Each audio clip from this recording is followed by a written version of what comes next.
In English, you would say, she completed the report. Paul is the manager. But what about these sentences? The report was completed. Paul is to be the manager. Today you'll learn why you should always add be to these common but advanced words. Welcome back to JForrest English. Of course, I'm Jennifer. Now let's get started. You already understand the sentence, she completed the report. Let's review the report was completed yesterday. So notice in this sentence, you need to use the verb to be. Of course, you're going to conjugate your verb to be based on the subject and time reference. Now, do you know why this sentence requires the verb to be? Because it's the passive voice. And the structure for the passive is subject, be conjugated, and the past participle. So you cannot say the report completed yesterday because the report is not doing the action. Of course, you can change the subject and you can change the verb that's in the past participle. You could say the report was submitted yesterday, the report was approved yesterday, or this lesson was prepared last week. But all of these sentences require the verb to be. Don't worry about taking these notes. I summarize everything in a free lesson PDF. You can find the link in the description. Now, of course, you understand the sentence, Paul is the manager.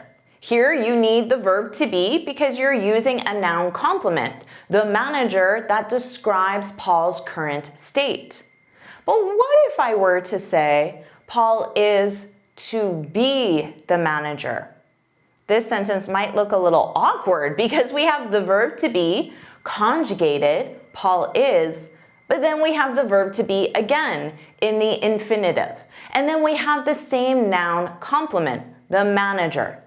This is a formal way to describe an official future plan or decision.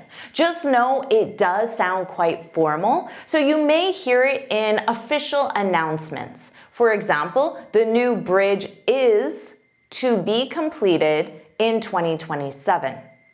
The president is to visit our office next week. But remember, those are formal. It is more common to use the future simple and say the president will visit our office next week, or the president will be here next week. So let's review these side by side so you understand the difference. Paul is the manager, present fact.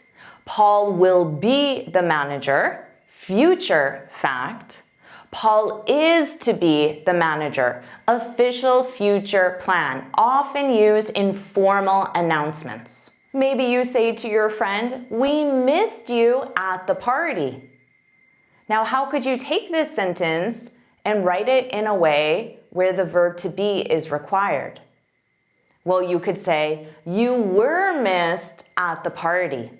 This is the past passive. Now, you might be wondering, why use the passive? Well, because it focuses more on the person receiving the action. In this case, you were missed at the party. So it sounds more about you and less about us. We missed you. You were missed. So you can use the passive when you want to shift the focus. I could ask you, do you need to improve your grammar? Do you? Notice this question uses do as the auxiliary verb. I could ask you a different question and say, are you interested in improving your grammar? Now notice this question uses be as the auxiliary verb. In the first sentence, the verb is to need. And in question form, it requires the auxiliary verb. In the second sentence, the structure is to be interested in. Now, because in is a preposition, you need a noun or a gerund. I used a gerund. Are you interested in improving? Because it's focused on the action. I've said this before, but remember you need to conjugate your verb according to the subject and time reference. In the present, you could say, where we are. We're interested, that's always in the ed form. We're interested in learning natural expressions. In the past, you could say, we were interested in joining, but we had plans that day. And in the future, you could say, she will be interested in improving her English, maybe once she has more time. Let's review those answers differ and those answers are different. In the first sentence, there's no verb to be because the verb is to differ. Those answers differ. In the second sentence, you must use the verb to be because the sentence structure is to be different. Different functions as the adjective that describes it. Now, of course, you could form a negative sentence, those answers aren't different, or you could ask a question, are those answers different? You understand the sentence structure. She needs to finish the report. We have our main verb conjugated and then the infinitive. You cannot say the report needs to finish. Why? Well, because the report is not doing the action, so you need the passive. And you need to use the verb to be. The report needs to be finished. So here is the infinitive passive. In this sentence, the paint needs to dry. The paint is doing the action because it's in the active voice. But if you say the paint needs to be dried, now the paint is receiving the action. So it sounds like someone or something, like a fan, will dry the paint. Have you ever said, yes, I'll marry you? Or maybe you say to someone, I didn't know you married your high school sweetheart. Your high school sweetheart is the person you were in a relationship with when you were in high school, 15, 16, 17, 18 years old. Now here in both examples, the verb is to marry. But what about this? Are you married? Are you married? And then to answer, yes, I'm married, or no, I'm not married. Or you could even talk about a past and say, I was married for over 20 years.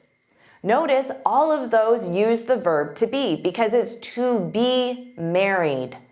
This describes a state, whether it's current or past. I was married. Now, to marry, that's the verb. This describes an action. So after you say, yes, I'll marry you, you can announce to people, we're engaged. So notice that sentence structure, to be engaged, to be engaged. This describes a state.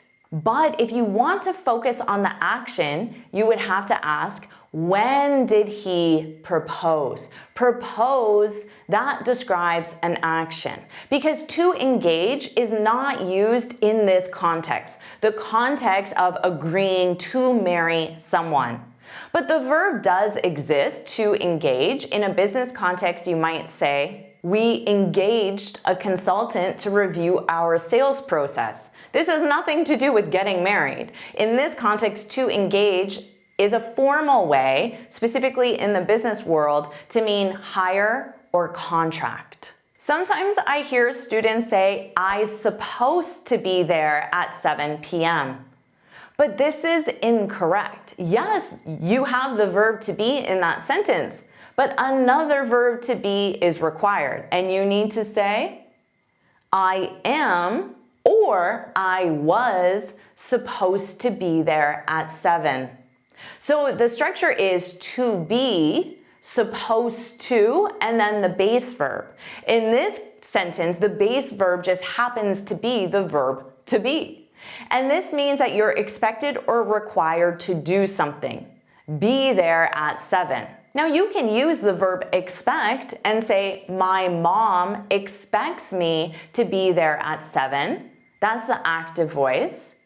Or you could talk more focus on you and say, I'm supposed to be there at 7 p.m. This is a fixed expression.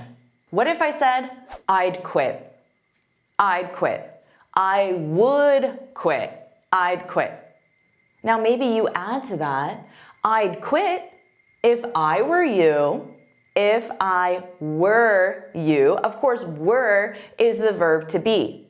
Now, this is the subjunctive form and is used for hypothetical, unreal situations. But did you notice if I were? That's because in the subjunctive, all subjects use were. Keep in mind, native speakers don't always follow this rule, so it is very common to hear a native speaker say, if I was you, I'd quit. But for your language exam, just remember the grammatical rule is, if I were you, I'd quit. Of course, you understand the meeting is starting. This uses the verb to be because it's the present continuous. You know that. What if I said, the meeting is about to start? So here, the sentence structure is to be, about, and then infinitive, to start. And this describes an immediate future. This looks similar to a past sentence structure we already learned. The meeting is to start in 10 minutes. But remember, that's for an official decision and it sounds quite formal. But the meeting is about to start is very commonly used. Maybe I ask you, can you use be correctly? But I could equally ask you, are you able to use be correctly? So we have can plus base verb. This is for general ability. But the other structure is be able and then infinitive, to use, to go, to work. This is specific ability and it requires the verb to be in the structure. In the past, you might say, I was able to complete the project by 5. In the future, I'll be able to complete the project by 5. You can absolutely say, I agree with you. I agree with you. Just don't add the verb to be here. Don't say, I am agree with you. That's grammatically incorrect. Because the sentence structure is simply to agree with someone. No be required. You could ask someone, are we in agreement? So the sentence structure is to be.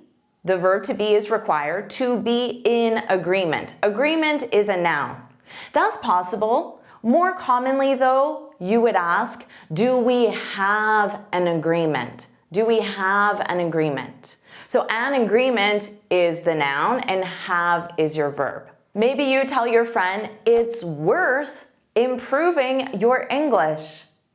You could also say to your friend, improving your English is worth it.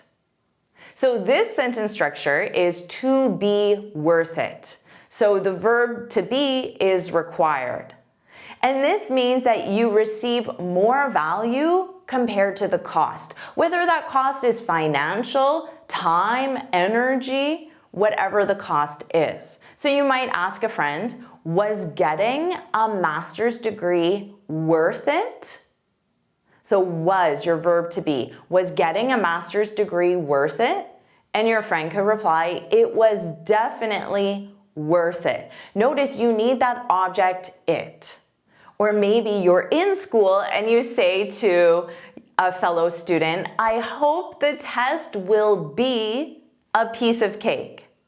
So in this case, I'm using an idiom, to be a piece of cake. And this means easy.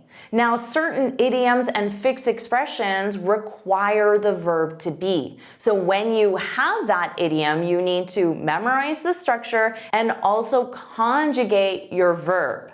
So you would say, Jennifer, this lesson was a piece of cake. What do you think? Was this lesson easy? Well, don't worry if it wasn't, because this is an advanced topic. Do you want me to keep helping you with your grammar? If you do, put yes, yes, yes, yes, yes, yes, put yes, yes, yes in the comments below. And of course, make sure you like this lesson, share it with your friends, and subscribe so you're notified every time I post a new lesson. And you can get this free speaking guide where I share 6 tips on how to speak English fluently and confidently. You can click here to download it or look for the link in the description. And here's another lesson I know you'll love. Watch it now.